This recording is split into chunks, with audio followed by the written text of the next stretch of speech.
The week had started with a sense of optimism for markets, a rarity in 2016, so far dominated by turmoil and bad news.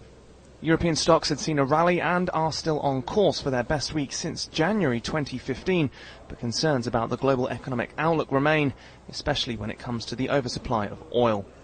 The agreement on Tuesday between Saudi Arabia and Russia to freeze oil production was initially welcomed by investors, but just days later, reality is being pumped back into view.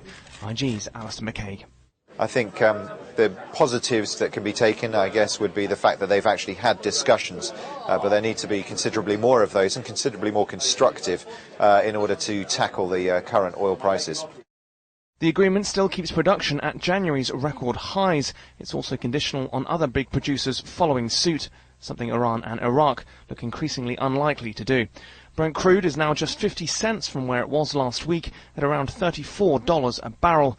But it wasn't all bad news in early trade, said Baader Bank's Robert Halver. The DAX is doing very well. The crises we had, or at least some of them, are not as serious anymore. The oil price stabilized, the stock market in China also stabilized, so the Chinese economy is no longer the big topic. Sterling was soft against the euro, while a deal on Britain's membership of the EU remained elusive. German bund yields were sent below 0.2%, and the Japanese yen was pushed to a 2.5-year high against the euro as investors avoided risky assets.